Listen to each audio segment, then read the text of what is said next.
Hello, everybody, and welcome to this very special edition of People with Passion, where I, Joanne Fedler, get an opportunity to talk to some incredible people who I have had the honor of mentoring and helping them to write their stories all the way to publication. So I couldn't be more excited today to be chatting to Michele Brown all the way from California.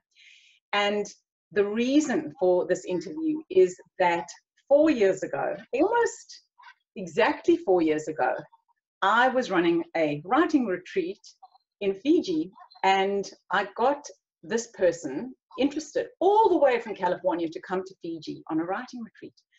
And she arrived.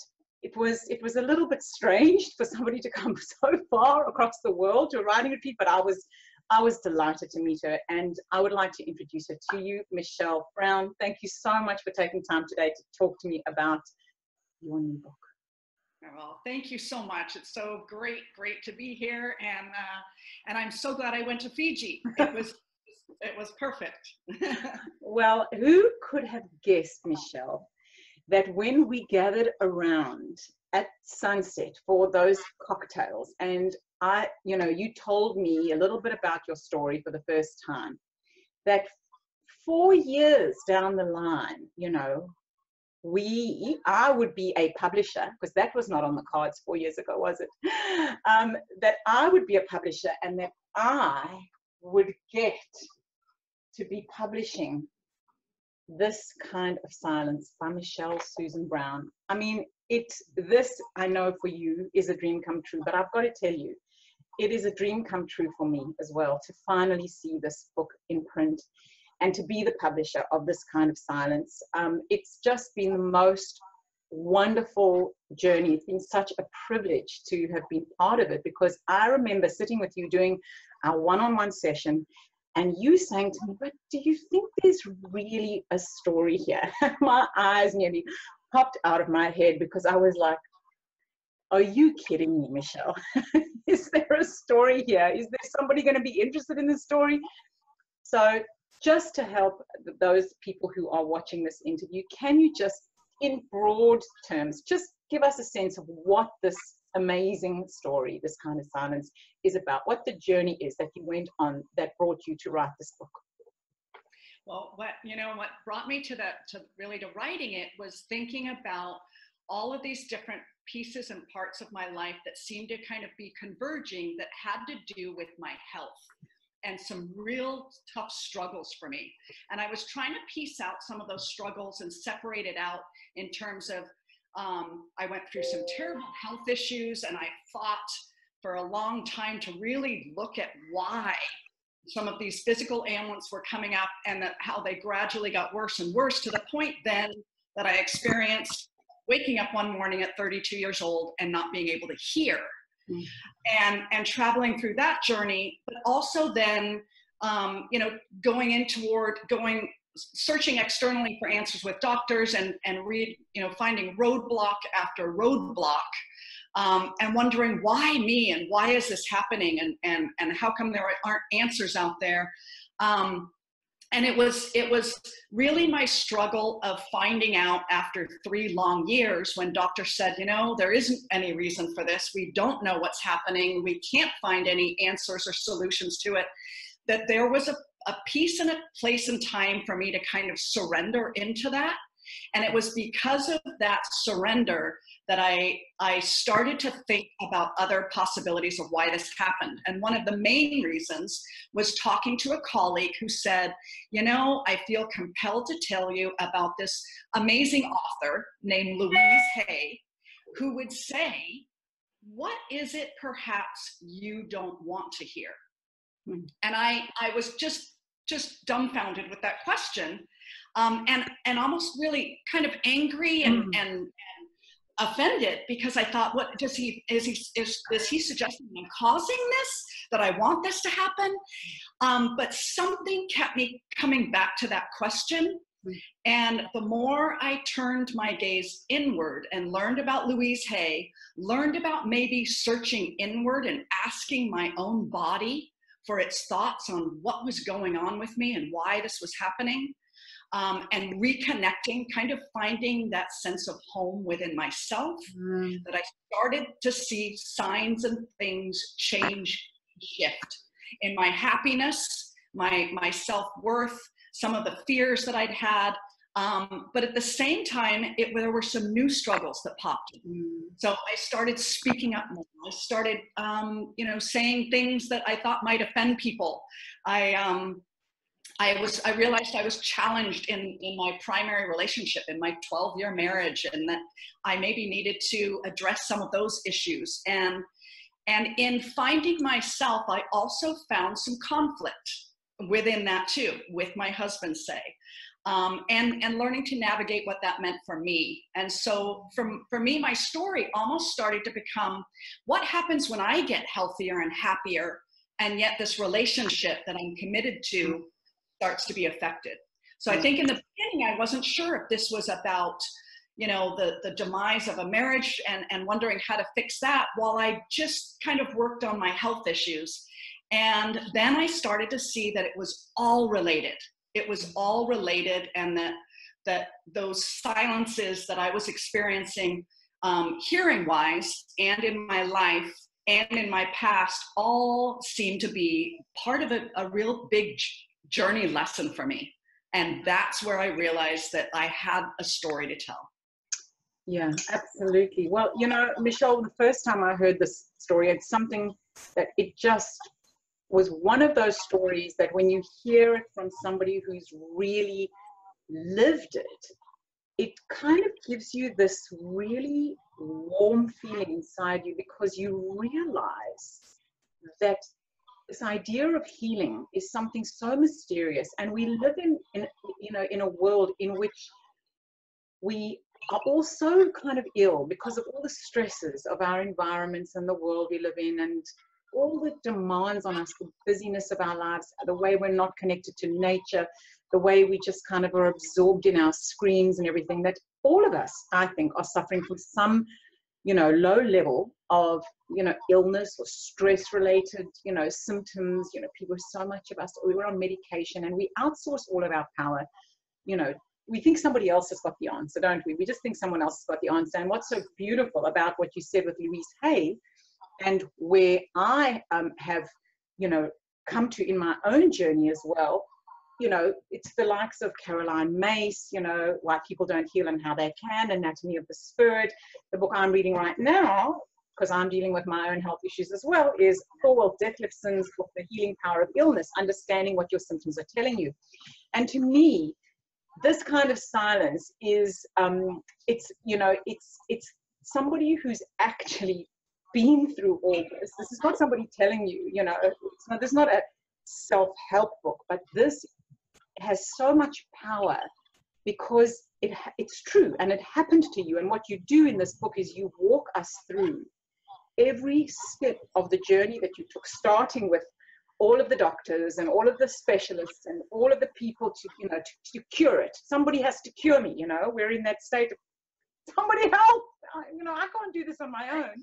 Something's wrong with me. And we turn our bodies into these kind of enemies that we're fighting against, or we've got to conquer, or a medication has got to sort of help manage. Not that I'm saying that, that there aren't wonderful things that medicine can do, but I think so many of us miss this piece. This book to me feels like it gives people back power over their own lives and over their own health, because I felt as you wrote this book, because you also went on a journey in writing this book. The journey, with getting your hearing back was one thing, but then also the journey of writing this book, I could feel how with each iteration, your voice got stronger and stronger and stronger. Your conviction and your courage in the writing just started to really build as you worked this manuscript. And I think you really started to see what a powerful gift you were giving to people by sharing your story. Is that somehow how it felt for you? Or maybe you could tell us how it did feel for you writing the book and going through all these amazing drafts that you did.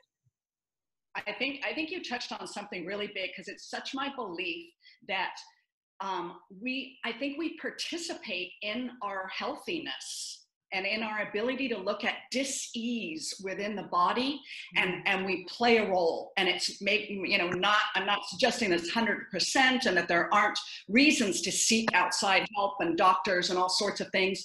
I think I got to a place where I was willing to try whatever I needed to try, but I also became aware that I played a role in it too.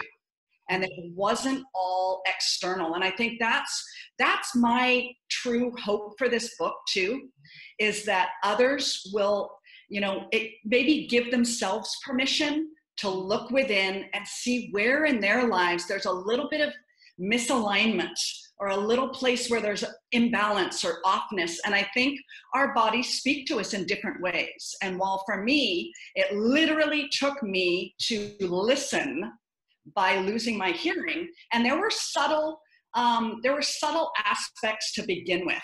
You know, there were chest pains that I had, and I thought maybe I was having a heart attack or you know, kind of this stabbed feeling in the chest, but I ignored it. I kept going on. I pushed through. I didn't listen to it. And I think sometimes our bodies hold an extremely valuable pieces of wisdom that if we turn our gaze inward and start asking our bodies, what is it that you're trying to tell me? What do I need to learn here? That it opens up doors for healing opportunities. And that's really what I hope my readers learn, is that whatever their struggle or challenge is, it doesn't have to be like mine or similar, but there are some things that we can do to help ourselves, you know, feel a little bit more empowered to step into health, step into happiness. Absolutely, absolutely. I mean, and you embody that so much, just as, you know, the person that you are. I mean, I've, you know, when I think of you, I just think of like a sunflower, you know, where you've just got that glow of somebody who really has taken responsibility for your health and your happiness in a way that is so, it just is so inspiring. And so, Michele, can you speak a little bit about, because I know that people can misunderstand this idea a little bit, and let's try and clear it up, you know, when we talk about taking responsibility for our health, and maybe somebody suffering with a terrible illness, about the difference between blaming oneself for whatever we've got, as opposed to taking responsibility or part responsibility for being healthier. So can you try and help, you know, readers think about this, so that people who have got, you know, maybe dealing with really serious illnesses or incapacity, so that they don't start blaming themselves that, oh, I've caused this is my fault, that kind of languaging.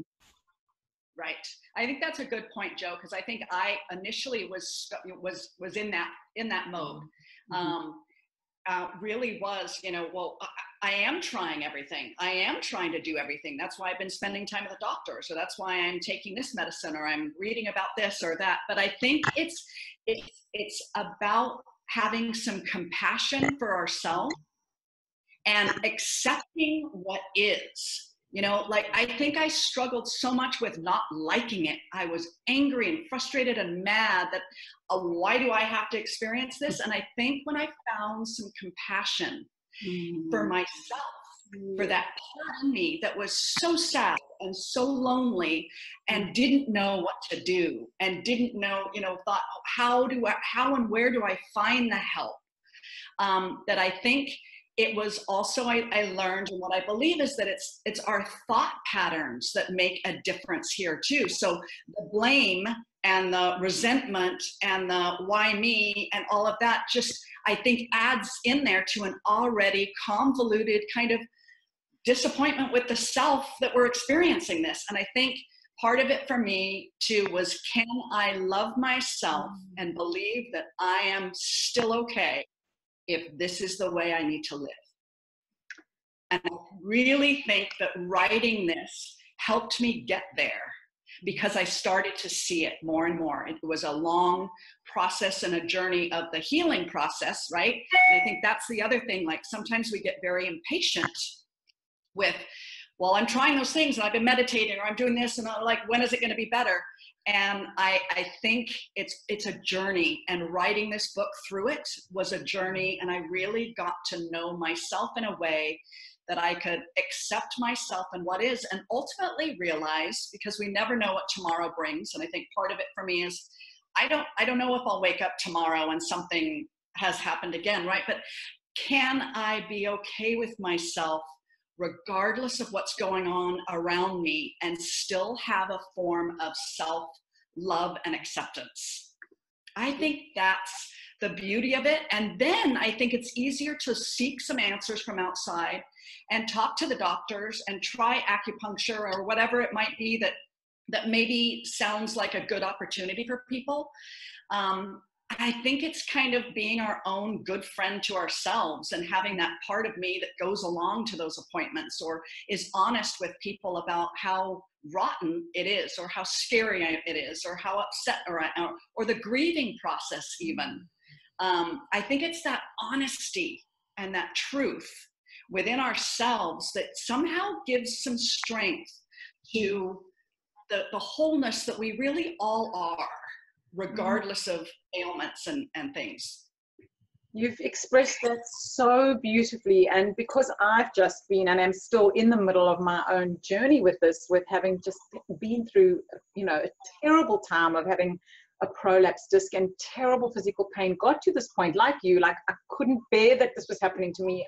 It was so against my sense of my own self. It felt like I was the thing that I realized I was fighting. At first I thought I was fighting this pain, and then I got to this point where I realized I was actually up against this part of me that couldn't accept the pain. I couldn't accept that this was who I was. And then I got to that point was, could I still love this body in pain? How do you love a body that is in pain? And you do come to, it's like, you know, loving the most troubled child of yours, the one that is causing you the most distress, the one that needs your attention and love the most. Because it's so easy to love a healthy body. We don't even think about loving a healthy body, but when it is in distress, we get so, you know, as you say, all that stuff, that lack of self-compassion, which, you know, is so much about consciousness, the stuff that I'm so obsessed with. And yet what you're saying is that is such an important piece of this healing process, is to be okay with and to love what is. Right. And I think one of the things too is with the title, like This Kind of Silence. You know, I was absolutely terrified of silence. And you've seen how I take my reader through that really alone, separateness, terrified place of mumbles and not feeling part of or connected with people. And I hated that. I just didn't like anything about that quietness that I couldn't escape. And yet, what I found and learned, but over time, is that there is such power and wisdom in stillness and silence to be able to take that time and honor myself enough to go there, that it's called this kind of silence now, because I realize now how powerful that is. So much wisdom lies there. But I did not see that for a very long time. So again, I think it's that compassion, and to keep feeling that compassion. And it doesn't mean that we can't be upset about the situation, or that we aren't, or this, but that side. And I love how you were saying too, it's almost like a child that, you know, is just having tantrums and this, and how our heart's still open, and there's so much love there, that I almost think too, and part of is weaved into this book, is that I had to find that for myself, even going back to those parts that I didn't like about myself. It's so easy to like those parts about ourselves that shine and we're proud of and confident in, but those aspects of self that we're, you know, just are those darker sides of us that we don't want to look at. I think having some compassion for those bits too actually brings in some greater light. And you know what I mean, Jo? Absolutely. I mean, it is literally loving what is broken. It is loving what is vulnerable. It is loving what is imperfect. It's all, and really we know from all the great wisdom through the ages that truly, if we can really get to that place of love, and it's not some kind of, you know, pretense, you know, or some kind of performance, but it is a true love of what is broken, that's where the light comes in. That's where the wisdom shines through. That's where our most our greatest power comes in. I mean, that beautiful divine paradox of your greatest power coming from your greatest vulnerability. But it is such a journey to get there, and it's such a committed journey. And that's part of what I love so much about you, Michele, is just that your commitment to this journey just before I met you, and then your commitment to the writing of the book, which in and of itself was, you know, another whole major journey of connecting all these pieces and us really understanding that silence was this theme, and then how you have managed to weave these moments of silence from your, you know, your childhood, and the silence that was unchosen when you lost your hearing, and then the silence you now choose. And then at the beginning of the book, where you take us to Antarctica in the present time, where there was a different kind of silence as well, which brought up a whole lot of stuff for you as well. You're so right. It's been wonderful to actually, you know, watch this journey of your healing, but then this kind of this wisdom that I think you've managed to distill from your experience. You know, what I always say to people is that, you know, you're given your life, you're just given your life, and you can think about it as, you know, material for writing a book, right? And yet there's so much of it. How do we really make meaning out of it? And it's this wrestling with it. And part of what we wrestle with is this relevant to anybody but me? You know, will anyone care about, you know, what I've made of it, right? Can you talk us a little bit through that, how you felt about writing it, and when did you get to the point? When did you really understand this is not just about me? This is not just about me making sense of what happened to me. Maybe there is something in here for somebody else, a stranger, a reader, someone out there. Can you talk a little bit about how you got through that?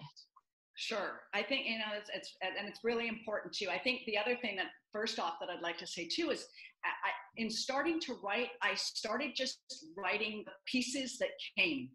I didn't have to know how they all fit together, but it would be like a part, and I would have this thought about, you know, like waking up and not being able to hear, and just kind of writing through that and being like in my body and writing through that. And so, but I took different pieces that came without having them to know that they were all kind of going together.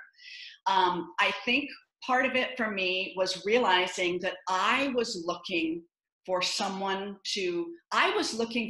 this book. You know, I was looking for someone to help guide me and tell me I was okay, and that everything was going to be okay, even though it didn't feel like it was going to be okay. And I think I really got to know it when I started having conversations with other writers and other people too, who said, oh my gosh, I've had a similar thing. And what did you do? And how did you do it? That I realized there too, that when we talk about our own personal stories, the power is that I believe that it gives permission for others to access their own as well. And I think it was writing through that and trying to really lay out as best as I could through my experience and my journey, how to get there, because obviously it wasn't one way to do it. There were a number of things, but I thought that's when it was like, you know what, I'm going to think through everything that I did do. You know, I started exercising again because I'd gotten too busy with being a mother and working hard and in doing that. I started taking time for kind of a nightly ritual where I lit a candle and wrote some gratitude in my journal every night and those things. So I wrote about that. I found more girl time with friends because so many of us lose that, or that falls on the last burner. And so I think I started realizing that there might be elements for others in what their preferred kind of methods of reconnection with self they might have lost touch with. Because I think, especially as women, we tend to do that. We get too busy and we fall on the wayside. And it was kind of like, how do we really reconnect back with ourselves? And while that's individual, I think even just trying to share some of those things that I did will help others go, well, you know what? I actually love to paint. And I forgot that I even used to paint. Or, you know, those little kinds of dates with ourselves. So in my writing journey, I tried to offer that, whatever avenue it was that I took. But and I think the other thing, and you helped with this so much as a writing mentor, is to have my ideal reader in mind. You know, I had some people and I went, I am writing for them on this, and they'll get it. They'll this is what they need. This is what they need. This is what they, and that really spurred me on even more with the writing process, because I realized it wasn't about me. It's really, while the journey kind of is, it's the gift is in the connection and the sharing and the connection really between reader and author, where we say, hey, I get you. And that was the other important thing to me as a writer, was I've read those, you know, some of those books where I just went, wow, I felt like, you know, Elizabeth Gilbert in Eat, Pray, Love was sitting on a couch talking to me. And I thought, I want to be that. I want to be there where somebody says, I feel like I was with you every step of this journey. And I think in a way, because that's what I needed. And so I was hoping to kind of impart that in my writing too. Well, there is absolutely no question, Michele, that you have done, you know, a magnificent job of it, because, you know, there are some people that have an amazing story, and you're one of those people. You know, when I met you and you told me this, I was like, oh my God, what great material you've got to work with, you know. And some people feel, I don't have such a great story, and I don't, you know. So you came with like this incredible story. I was like, my God, you couldn't make this stuff up, right? You couldn't make it up. And what's so wonderful about it is because it's true, and because you really went into, you broke it down for us, you know, exactly what you did and the small transformational changes that happened, and the ups and the downs and the ups and the downs, because, you know, a journey is never just a linear path, you know. So you had this beautiful story to tell. But what I have so admired about you is that you really took the writing of this seriously, and that you went through so many drafts to turn this into something that is so beautifully crafted, so beautifully written, that exactly kind of thing we want from narrative nonfiction, which is that it reads like fiction. We are deeply connected to a sympathetic character. You know, there is a great obstacle at stake that has to be overcome, and you take us on this emotional journey all the way through, with such commitment to the writing process. I mean, you know, for me, there is the story, and then there's the writing of the story. And I think that those two things, when they come together, it's, you know, we really do end up with something that is just, you know, of the highest, you know, what you want in a book. You know, if you could think of the book that you want, this book will be a friend, I believe, to so many readers, in the way that Eat, Pray, Love was to many people, where you really want to be able to see the possibilities for yourself, in, you know, reflected in somebody else's journey. And that's what you've been able to do, is to take this personal journey and make it universal without being preachy or prescriptive. You must keep a gratitude journal, you must meditate, you must swim with dolphins. You know, you've done none of that. All you've done is show us what you did. And to me, that is why this book is just so incredibly powerful, is that it's not pushing an agenda. It doesn't tell you you've got the solution to everybody's illness. It's nothing like that. It's just this beautiful, gentle journey that you take us on. And then some really hard decisions that you had to make when change happened. And I think what's so beautiful about it is that you don't spare us any detail about how painful transformation is. And just an added note on that, especially for the writers out there that keep writing every day and wonder, how long does it take, or how long is it supposed to take, or when will I be done with this? It took me a long time. Yes. It took me a long time. But you know what I really believe is that this book would not have been as strong 2 years ago as it is today. There's just no doubt. And that I would highly, you know, recommend to other writers that are struggling with that. Oh gosh, I've been working for years, and should I just forget this and move on? Is keep going and keep refining, because I think I got clearer and clearer and clearer on what I was really writing about.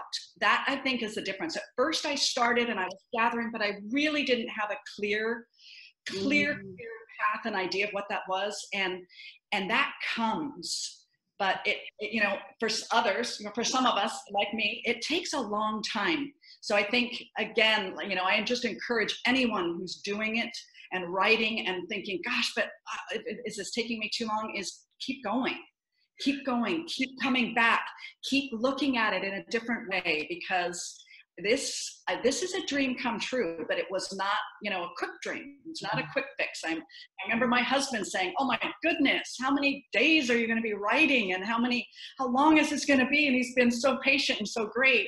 And I kind of make a joke now about, you know, okay, bet you can't wait for my second book. But because it does take time to do it really well too, I think. It does. And, you know, Michele, that you used that word patience, and, you know, that you were so patient in the writing of this. I mean, that I've really felt. There was the conviction and this resilience, but it was patient. You were not in a hurry to get this out, you know, and that I really believe. I'm sure that is due to the journey that you went on, where you know, you just had to be patient with your body and your own healing. But that really was reflected in the writing. And I agree with you 100%. Sometimes you have to work at it for years and years and years before you really understand what it's about. Because I feel like we all know that we've got this thing inside of us that we're trying to offload, that we're trying to share, that we're trying to give. And we think if we don't know exactly what it looks like, or have it in our head before it's done, that somehow it isn't there.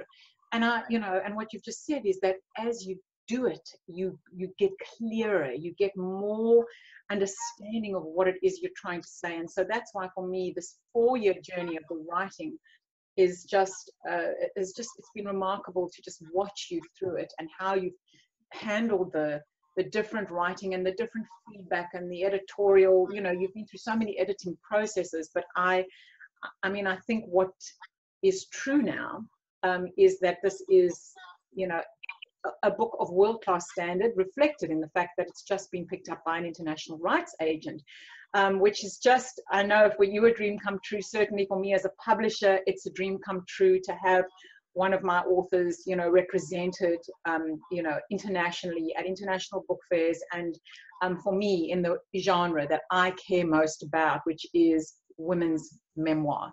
Because for me, you know, I love, you know, I've done so much reading of self-help, and you know, I love all that stuff. But for me, what changes us in the end are stories, and real life stories of ordinary, extraordinary women like you, who have really taken the time to share the wisdom of your life and make meaning of your experience as a gift to others, which is what you have done with this book. I knew I had to go to Fiji. I knew I was supposed to go to Fiji. I know your husband queried it at the time and said to you, couldn't you find a writing retreat in Hawaii or something? Do you have to go all the way to Fiji? But there is something interesting. There is something interesting about that, Michele. I think, you know, given your whole experience, that I think you do trust your intuition, which a lot of us don't anymore. We've certainly silenced our intuition, and we get very heady, and we make rational decisions, you know, and, you know, compute things this way. But I think what is so amazing about you is that I think you really have learned to trust your inner knowing and your intuition, and to listen to yourself. I've absolutely learned. And that's part in the book too, is that this kind of silence is learning to listen to myself, and also finding my voice and balancing that out too. And it is not easy to learn that too, but I think it is the greatest gift. Well, to me, I think that this book is going to be a gift to anybody who picks it up. I think I see people reading it and going, okay, I'm buying 10 copies to give to every single one of my girlfriends, because they've got to read this book. I mean, it is so relatable. You know, you are such a beautiful writer, and the story is to me, so incredibly profound. It's just one of those things that I remember coming back from Fiji and just telling my husband, you can't believe this amazing story. And every time, you know, I get ill, you know, it comes back to me, your story comes back to me of how you handled it. And I feel like what this book does in that way is it really empowers people and gives people hope, you know, as opposed to, you know, the way in which so much allopathic medicine really, in a way, disempowers us and puts us at the mercy of other people's expertise and knowledge, as opposed to that quietening, that inner quietening that we really we have to take time with. It's a patient process. It can't just be, you know, on call. It's something you work at, and I really believe that that this book is going to just be the most incredible gift to any reader who picks it up. So I am so proud, so proud that Joanne Fedler Media is the Australian publisher for this book. But I do hope that this book is going to reach throughout the world. I just hope that this is a book that people will come back to and refer to, you know, in the genre of the kind of eat, pray, love, but of, you know, in the healing genre, because it's all the theory of Louise Hay and Caroline Mace and all of these things, but the real story, you know, the true story of somebody who walked that path and who didn't just click their fingers and magically heal themselves, but who found a way of being with themselves that brought them to a healthier place. And I think that was the case even if you had come to accept that perhaps you would never ever hear again. You came to a place of peace inside of yourself. And with such gratitude, to remain in gratitude for what we have. It's incredible. So look, Michele, we are so excited about the launch of this book, which is going to be on the 8th of March, International Women's Day 2019. That is the Australian launch of this kind of silence. So I'm sure that people are going to be rushing to get this as, you know, as gifts for themselves and for people that they love, because if you love somebody, this is the kind of book that you really want them to have in their hands. And so I just wanted to say thank you so much for trusting me with being part of this journey and for bringing me along, you know, as part of this journey, because it has been an astonishing privilege to witness this process from inception 4 years ago, asking me, do you really think I've got something here? Do you really think other people are going to be interested in this book too? To us having the book in our hands, ready to go out into the world and just spread the light and the wisdom and the hard-won insights that you share with us in this book, Michele. So I just want to bless this little book as it goes out into the world, and I hope. Thank you. I just hope that you know, I know that it is going to be transformational and life-changing for people who read it. So I want to thank you for writing it, and thank you for letting me publish it. I want to thank you so much. If it wasn't for you, I wouldn't be here. I know that. So I'm so grateful. I just feel like I was just in the right place at the right time. So I feel very blessed to be part of this journey, and we're sure that this book is just going to just spread magic to anyone who picks it up. So let it go do its work, Michele. You have worked really hard, and you know, now's your time for you to actually see the incredible gift of what you have created here out in the world. And that's really, you know, I know that's why you did it. I know that's why you did it, was finally so that it would be a gift to other people. So thank you for really showing us what this looks like from start to finish, because this is what I try to encourage people to do, to see their lives as, you know, that it's not a narcissistic thing to write about your life, that this is not, you know, navel gazing and sort of, you know, this kind of self-obsession at all. It is in fact the opposite. It is the greatest act of generosity to take your felt and lived experience to work out what it means and then to share it with others. And that's what you've done. So thank you for doing it.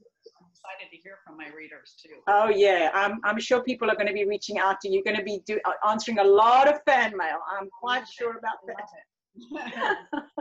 Well, Michele, thank you so much for taking the time again today. Thank you so much for everything. It was really nice to talk to you today. It was wonderful to talk to you. So let's bless this kind of silence as it goes out into the world today. Thank you. Thank you.